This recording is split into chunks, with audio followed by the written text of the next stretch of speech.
A paz do Senhor, irmãos. Amém. Deus é bom e sua misericórdia dura para sempre. Prazer estar aqui mais uma vez. Que Deus continue abençoando a todos vocês de uma maneira muito especial. Abra sua Bíblia no livro do profeta Ezequiel, no capítulo 1. Eu já li sobre esse texto aqui e quero trazer uma outra perspectiva. Capítulo 1, o versículo 1 a seguir. Livro do profeta Ezequiel fica logo após Lamentações de Jeremias. Quem achou, diga amém. E aconteceu no 30º ano, no 4º mês, no 5º dia do mês, que estando eu no meio dos cativos, junto ao rio Quebar, se abriram os céus e eu tive visões de Deus. No 5º dia do mês, no 5º ano do cativeiro do rei Jeoaquim, veio expressamente a palavra do Senhor a Ezequiel, filho de Buzi, o sacerdote na terra dos caldeus, junto ao rio Quebar, e ali esteve sobre ele a mão do Senhor. Amém. O profeta Ezequiel, dentre todos os profetas, o seu livro é tido como o livro de um grau de difícil interpretação. Haja vista as visões que Deus deu ao profeta Ezequiel, que são visões profundas. E até tem um hino que se muito canta nos dias de hoje: a roda grande vai passar por dentro da pequena. Isso aí só em visão. Então, o livro do profeta Ezequiel é um livro de difícil interpretação por causa de suas visões profundas. O capítulo 1 fala-nos do dia da sua chamada para ser profeta. Eu li até o versículo de número 3 para dar entendimento da sua genealogia, de sua ramificação familiar. A Bíblia diz que o profeta Ezequiel era filho de Buzi, o sacerdote na terra dos caldeus, ou seja, na Babilônia. Quando Deus instituiu o sacerdócio, a família escolhida para gerar os sacerdotes por todo sempre foi a família de Arão. Está lá em Levítico, quando Deus estabelece o ofício e o ministério sacerdotal. Havia alguns requisitos que jamais eram mudados, ou seja, eles eram imutáveis para ser um sacerdote. A primeira regra é que todo sacerdote tinha que ser levita, ou da tribo de Levi. Eu preciso abrir aqui um parêntese e explicar que não foi propósito de Deus que apenas uma tribo fosse a tribo sacerdotal. Nunca foi propósito de Deus que dentre 12 tribos, uma só seria a tribo sacerdotal. Qual era o propósito de Deus? É que toda a nação de Israel fosse uma nação sacerdotal. Por isso que em Cristo, a Bíblia diz: vós sois a geração eleita, o sacerdócio real. Porque o propósito de Deus não era só uma tribo, mas sim toda a nação.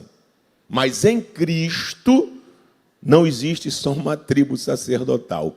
Em Cristo, Todos nós somos sacerdotes para a glória do nome de Jesus.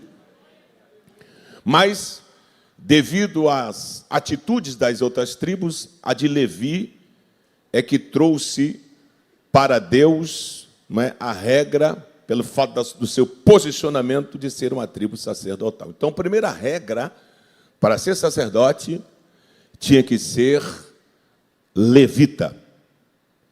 A segunda regra para ser sacerdote, a pessoa escolhida não podia ter nenhuma lesão, ou seja, não podia ter um defeito físico. Tinha que ser um homem, mas que não houvesse nele nenhuma lesão. Está lá registrado em Levíticos, quando diz quais eram as características e o perfil de um sacerdote. O sacerdote ele era escolhido, separado com 25 anos de idade, para ser sacerdote com 25 anos de idade. Pós essa regra, Davi veio mais lá na frente e estabeleceu que acima de 20 anos podia ser sacerdote. Mas, a princípio, 25 anos.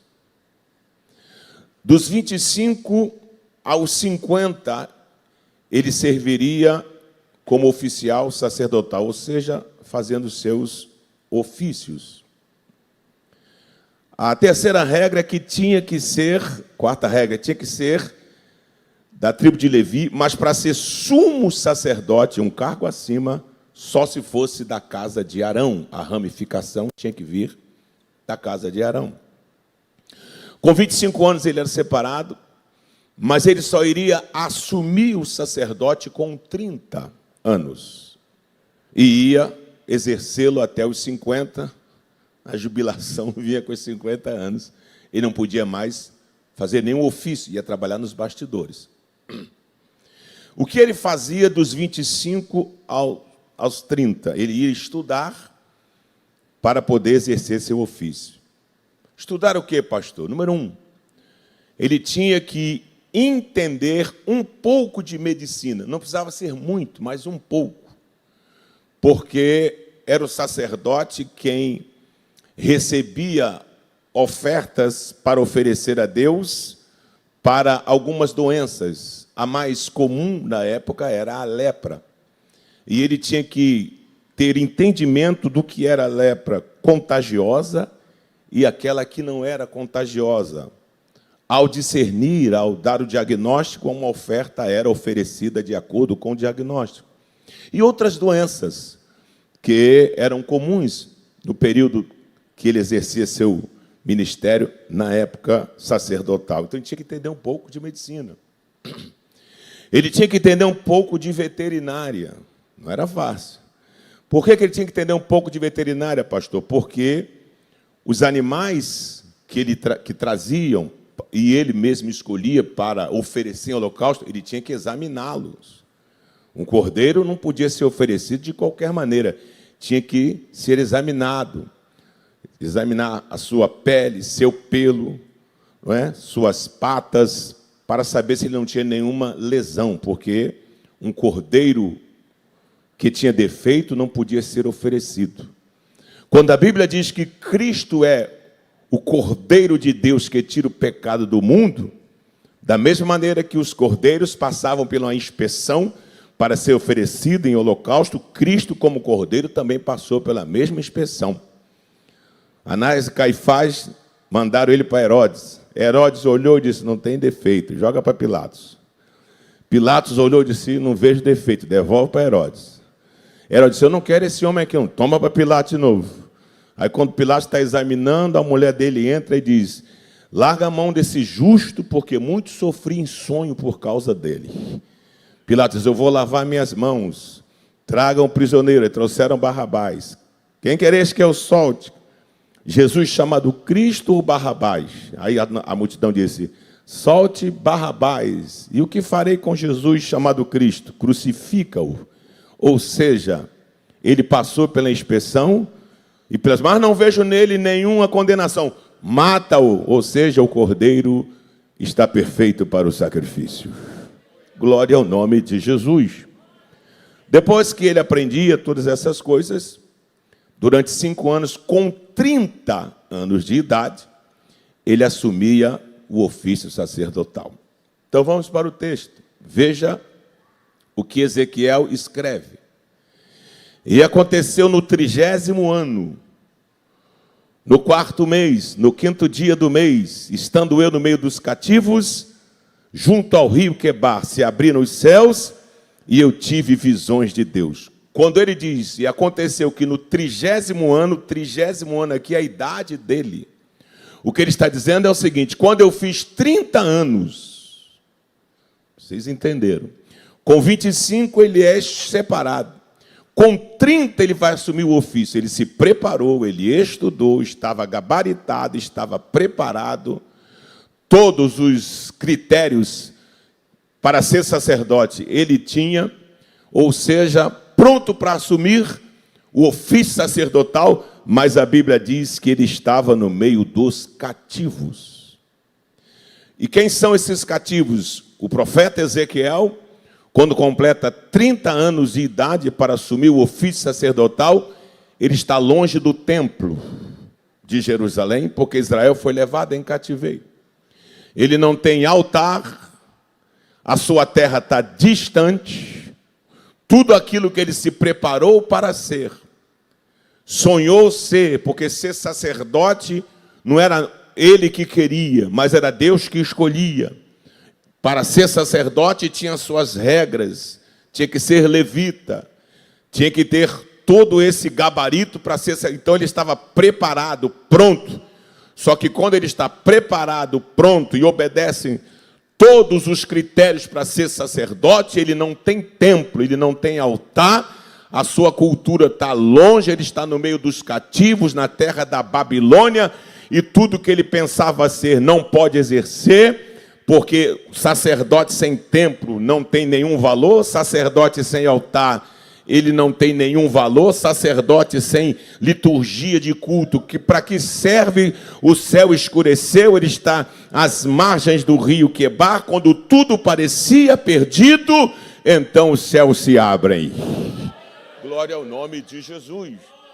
Eu estou aqui nesta manhã para lhe dizer, afirmar biblicamente, sem medo de errar, porque não é pensamento meu, não é conceito meu, isso não vem de nenhuma classe, de uma faculdade, nem de uma escola. O que eu estou lhe dizendo nesta manhã, através da Bíblia Sagrada, a palavra de Deus, inerrante, infalível, imensurável, a palavra que sara, que cura, restaura, levanta, a palavra que purifica, a palavra que perdoa, a palavra que contém, retém, abrange, alcança, estende, pega, tira, seca, molha, a palavra de Deus que abre, o que abre ninguém fecha, quando fecha, ela também ninguém abre, que alegra o triste, que salva o perdido, que busca quem está caído. Se você entrou nesta manhã aqui com os céus fechados, porque tudo que você imaginava, pensava, queria, desejava, sonhava, se preparou, não vai acontecer, Deus vai abrir o céu nesta manhã. Glória ao nome de Jesus. Glória ao nome de Jesus. Glória ao nome de Jesus. Glória ao nome de Jesus. Deus não fica encurralado. Deus não fica encurralado. O homem tem todos os predicados para ser sacerdote, mas não tem tempo para ser sacerdote para quê? É inativo. O homem tem todos os predicados para ser sacerdote, mas não tem altar para quê? Mas Deus não fica encurralado. Jeová disse, você vai ser profeta.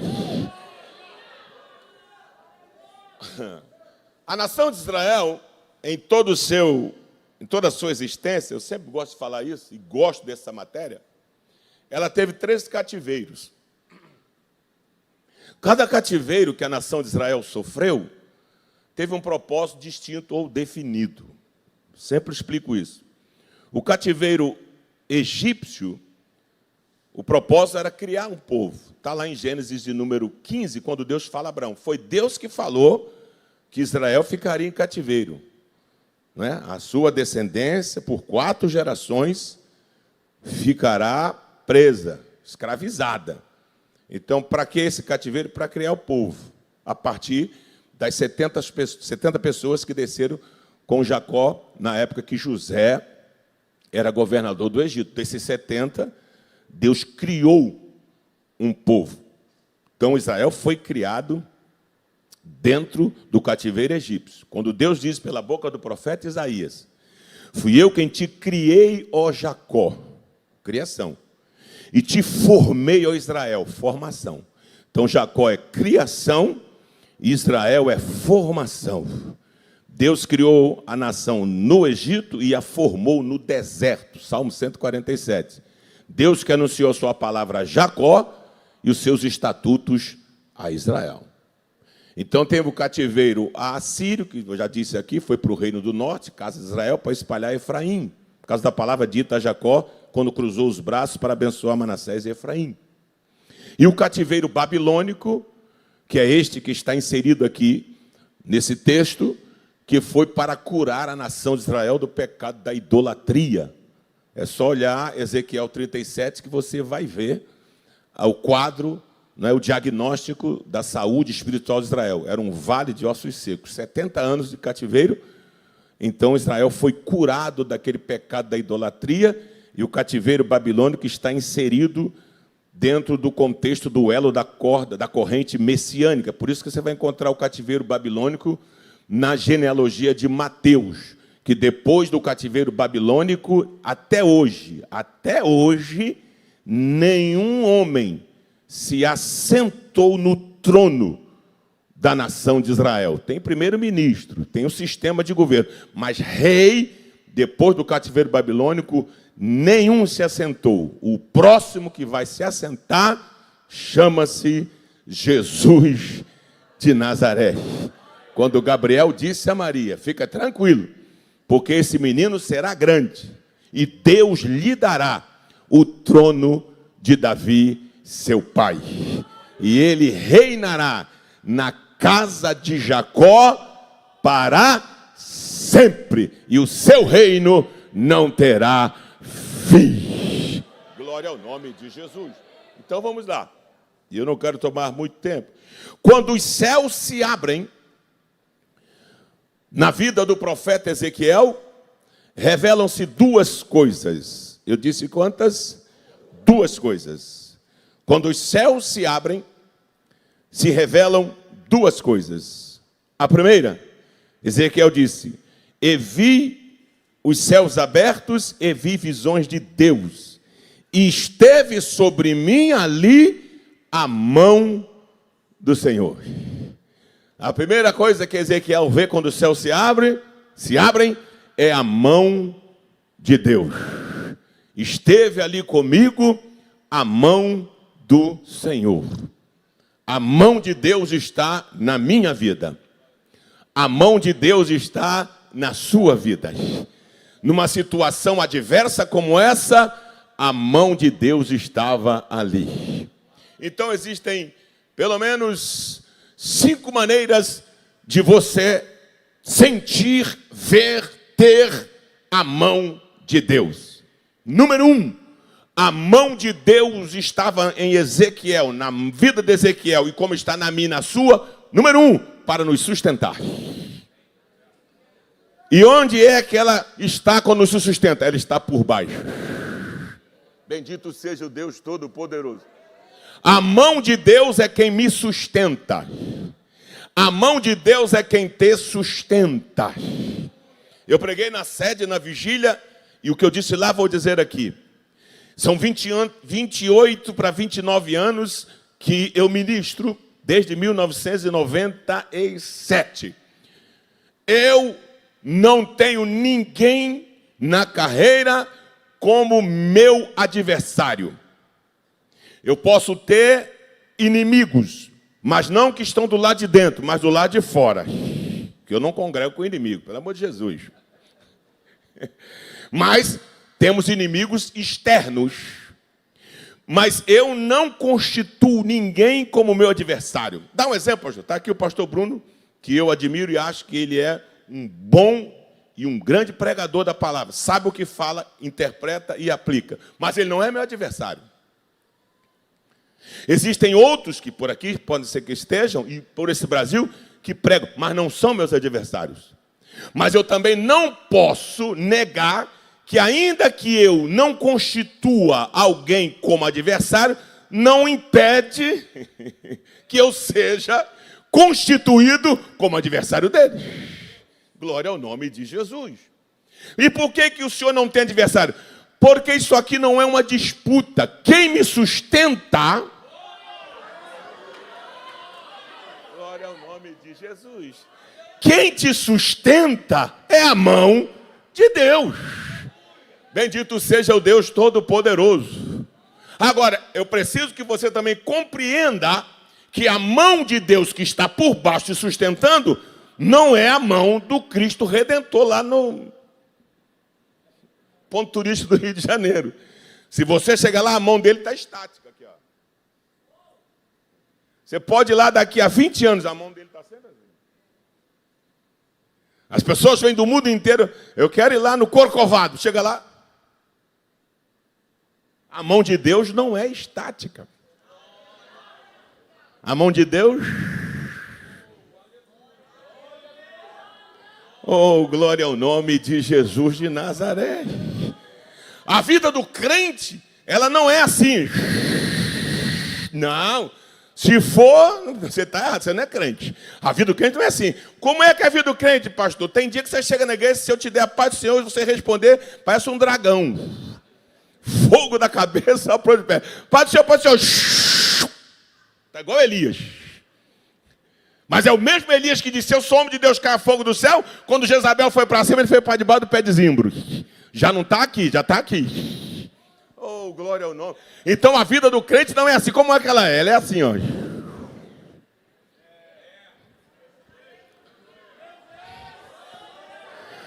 Ela é oscilante. Tem dia que você está com a fé terrível, que você diz, monte, sai daí o monte, já estou saindo. Mas tem dia que você nem para o monte consegue falar, o monte, não vou sair daqui, você está lá embaixo.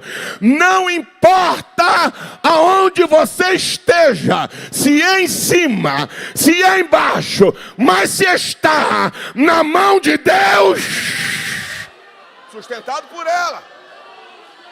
Oremachuri canta. Oh, glória ao nome de Jesus de Nazaré. Oh, glória ao nome de Jesus de Nazaré.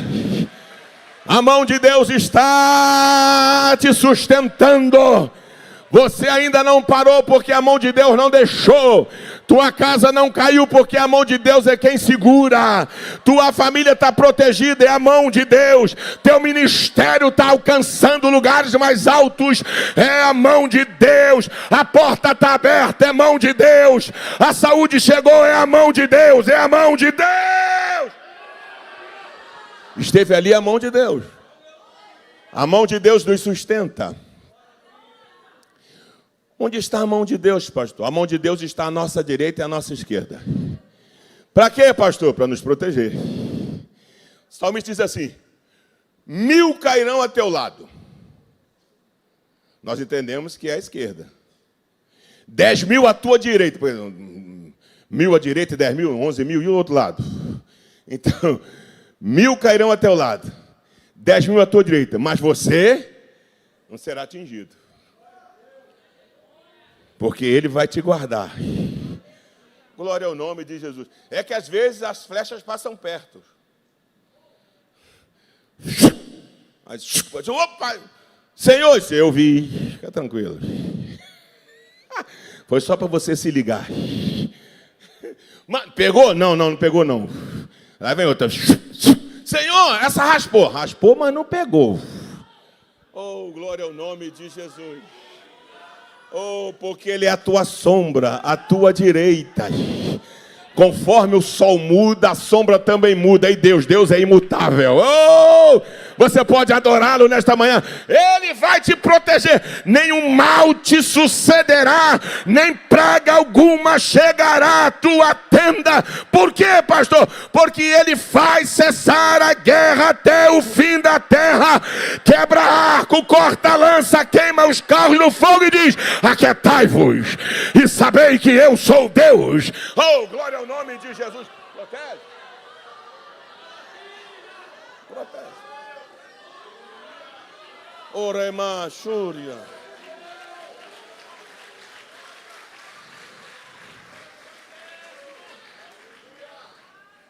A mão de Deus está à sua retaguarda. E como é que eu sei, pastor? É só você olhar para trás. Ué, pastor, olhar para trás. Mas não é olhar para trás como olhou a mulher de Ló. Quando ela pensou, larguei tudo, virou estátua de sal. Porque sentiu saudade e desejo daquilo que deixou para trás. E como é que eu faço para olhar para trás para saber onde está a mão de Deus? É que quando nós olhamos, eu particularmente, quando eu olho para trás, eu vejo aonde eu estava e aonde eu estou. Oh, Espírito de Deus. Eu estou falando por revelação nesta manhã. E você entrou aqui querendo parar. Você entrou aqui querendo desistir. E você disse no intento do seu coração, eu vou hoje lá. Eu quero ver se Deus vai falar comigo nessa situação que estou enfrentando. Então recebe. Você não parou porque está com a mão de Deus te sustentando. Você não foi atingido porque a mão de Deus te protege à direita e à sua esquerda. Você ainda não entendeu e deve ser grato. No que, pastor? Aonde você estava, o que você era, o que você tinha, o que você fazia, agora o que você faz, o que você tem, o que você é. Oh, glória ao nome de Jesus. Oh, glória ao nome de Jesus. Oh, glória ao nome de Jesus. Mão por baixo, mão à direita, mão à esquerda, mão na retaguarda, mão na frente. Para quê, pastor? Para te mostrar para onde você deve ir. Oh, glória ao nome de Jesus. Paulo disse, uma coisa agora faço, é que esquecendo-me das coisas que para trás ficam, eu prossigo para o alvo, pelo prêmio da soberana vocação em Cristo Jesus, nosso Senhor, na frente. Então deixa eu te buscar algo para lhe dizer. Esta carreira que nos foi proposta, que eu estou correndo, Bruninho está correndo, todos nós estamos correndo. Nesta carreira que nos foi proposta, estamos sustentados pela mão, tirados do lado de trás pela mão, protegidos pela mão, e direcionados pela mão. Então essa carreira que nos foi proposta, absolutamente ninguém, vou repetir, absolutamente ninguém vai chegar primeiro. Por isso que não há adversário, por isso que não há disputa. Ninguém chegará primeiro. Ué, como é isso, pastor? Porque esta carreira que nos foi proposta, não existe vencedor que chegue primeiro, ouro, segundo, prata, terceiro, bronze. Não! Aniquila, elimine isso, não há disputa. Esta carreira que nos foi proposta, vencedor é quem vai até o fim. Oh, glória ao nome de Jesus. Quando Paulo escreve a carta a Timóteo, ele disse, Timóteo, meu verdadeiro filho na fé, fortifique o dom que há em ti, que por sinal foi dado por profecia, por imposição das minhas mãos. Guarde a fé, que habitou na tua avó, habitou na tua mãe, e por certo agora habita também em ti. Eu, Timóteo, já estou pronto para ser oferecido como sacrifício de aspersão. Minha hora chegou. Eu combati o bom combate. Eu acabei a carreira, concluí. E guardei a fé. Então toma a coroa, Paulo. Não, agora não, eu não posso chegar na frente. Você não vai chegar na frente, vou não. Ele diz assim, só me resta agora receber a coroa de justiça que o justo juiz me dará naquele dia. Ou seja, eu estou acabando a carreira agora, mas o dia...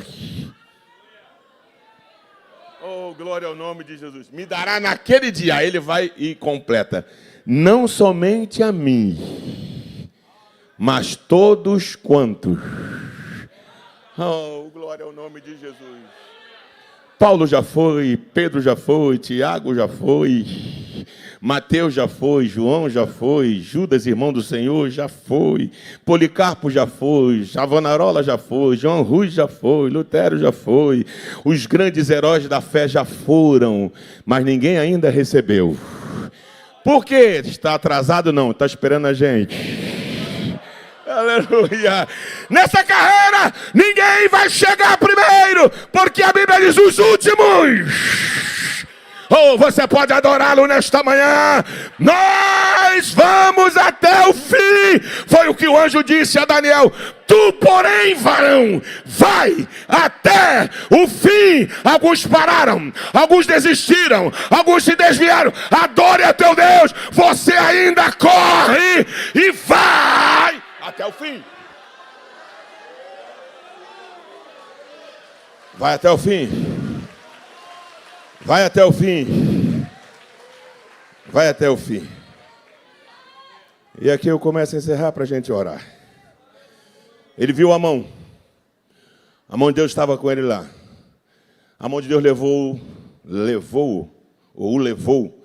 ao vale dos ossos secos. Está lá, ele diz lá. E a mão do Senhor me fez andar no meio deles. A mão de Deus estava sobre ele. A mão de Deus veio sobre ele para levantá-lo, capítulo 2. Então a mão de Deus me pôs em pé. Oh, glória a Deus. Mas é muito difícil uma nação que era a nação de Jeová.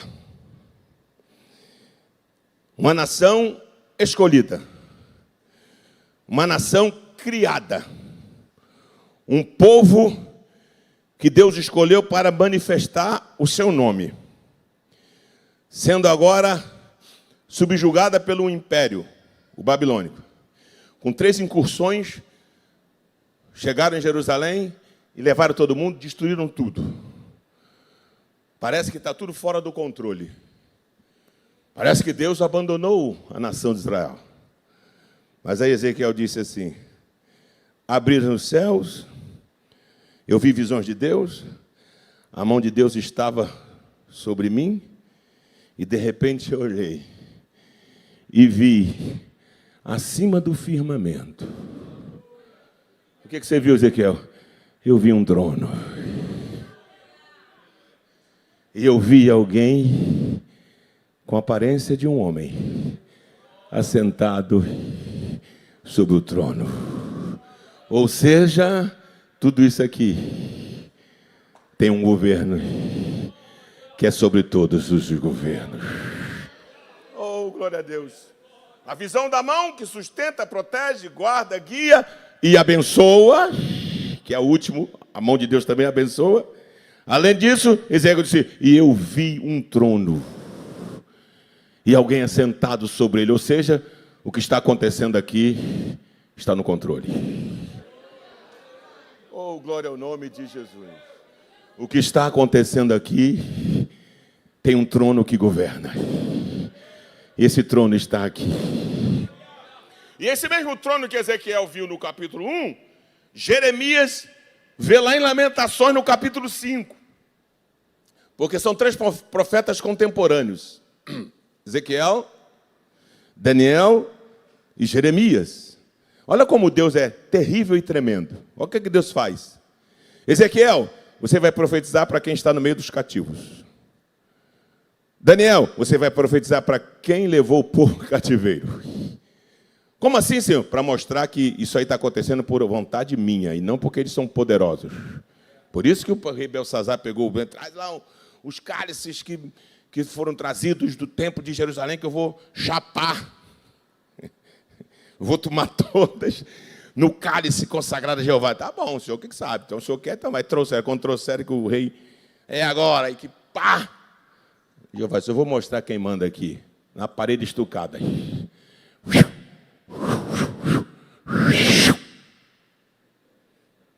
Somente uma parte da mão, a mesma que Ezequiel viu.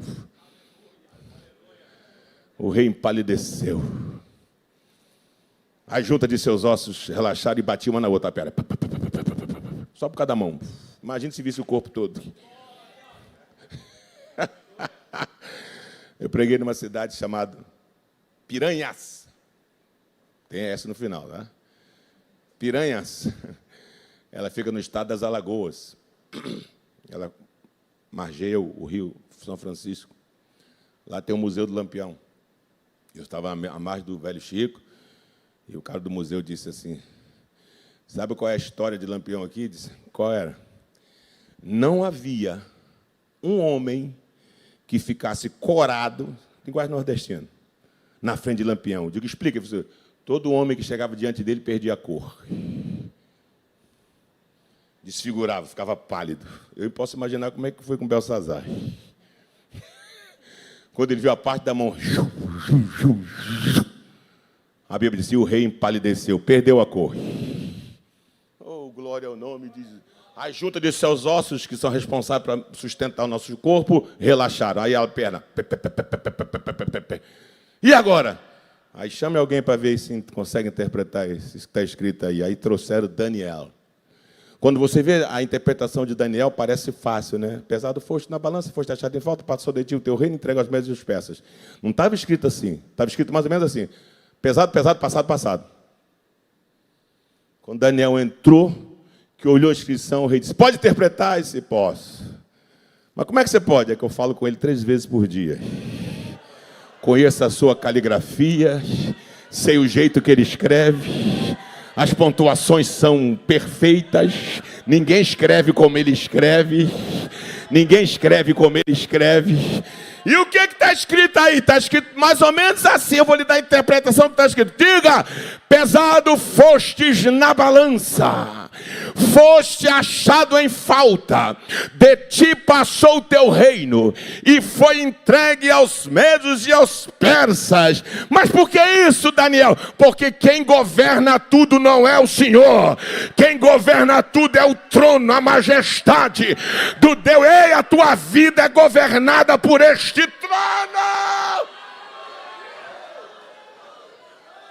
Jeremias, no capítulo 5 das Lamentações, olhou a situação caótica que Jerusalém estava vivendo, o templo destruído, incendiaram tudo.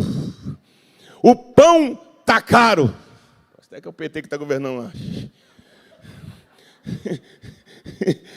Os velhos desonrados, os jovens não têm futuro, acabou tudo. Aqui não tem. Pelo monte de Sião que está assolado, monte de Sião onde ficava o templo. Salmo 84. Ao passarmos o vale de Baca, cheio de poços de lamas, nós contemplávamos Sião lá em cima, Jerusalém ficando alta. E Jeremias dizendo, pelo monte de Sião que está assolado, aonde era o templo só tem raposas. A glória foi embora. Acabou tudo aqui, Jeová. Aí ele olha para cima. Versos 18, 19, 20, 21, assim, mas o teu trono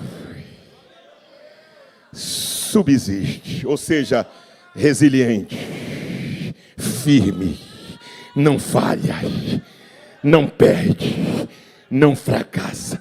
O teu trono subsiste de geração em geração. O que significa? Antes de tudo. Antes da existência, isso aqui parece até um pleonasmo. Antes da existência existir. Eu não sei como é que explico isso. Antes da existência existir, o seu trono. Oh, glória ao nome de Jesus. O que significa isso, pastor Elcio? Eu sempre afirmo isso e acho isso lindo e maravilhoso. A existência chega diante do trono e diz, estou aqui de joelhos. Por que existência? Eu quero te adorar para o Senhor me fazer existir. Aleluia! Tudo que está acontecendo agora, tudo que está na tua vida, seja a dificuldade, sejam as circunstâncias adversas, nenhuma delas chegou até você sem Deus perceber. O trono está governando a tua vida. Você pode aplaudir a Ele e adorar a Ele. Digno ao Senhor, o Cordeiro que no trono está, outro igual não há. Toda a criação, só a Ele rende adoração.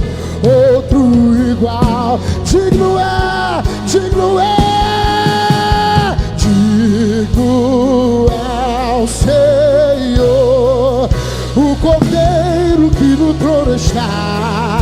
Outro igual não há. Toda a criação, só a Ele rende adoração. Assisti, mas disse: eu vou nesse culto hoje. Eu não sou crente, mas eu vou lá. Eu já fui crente, acabei me afastando, mas eu vou lá, porque eu sinto os céus fechados sobre mim. Eu quero nesta manhã lhe dizer que o trono nunca perdeu. Esse trono nunca perdeu. Lá não tem eleição, ele é eleito desde toda a eternidade. E quem sabe você está aqui nesta manhã. Você disse: eu vou lá porque é a minha última tentativa. Você está aqui. Eu não tenho outra coisa para lhe oferecer. E porque também não existe algo que eu possa lhe oferecer que seja maior do que isso que estou lhe oferecendo. O que, pastor? Jesus. Se você nesta manhã quer voltar para Jesus, está afastado. E se você nesta manhã que nunca teve a experiência que nós temos, não é crente, mas está aqui, e a mensagem falou ao seu coração, eles vão cantar mais uma vez. Se você for para casa com esta mensagem, eu acredito que ela vai ficar martelando, mas a tua vida continuará a mesma, porque aí é uma mensagem que está só martelando. E qual é a diferença então para que essa mensagem surta efeito na minha vida? O que faz a mensagem pregada surtir efeito na sua vida é essa distância que existe, ou esses metros que existem, onde está você e o altar. Todos, vou repetir, vou ser bem claro, porque eu não vou estender demais. Vou ser bem claro, objetivo, sucinto. Todos os seus problemas, toda a sua vida, para se tornar uma vida vitoriosa, depende de você romper esses metros. Romper esses metros, de onde você está até aqui. Se você romper esses metros, de onde você está até aqui, eu lhe garanto pela Bíblia Sagrada, que você terá luta, mas terá um Deus que pelejará por você. E você se tornará um mais do que vencedor. Eles vão cantar mais uma vez. Se você quer nesta manhã fazer um pacto com Jesus, entregar sua vida, voltar para Ele, enquanto eles cantam, ou Ele canta, você tem a liberdade de sair do seu lugar.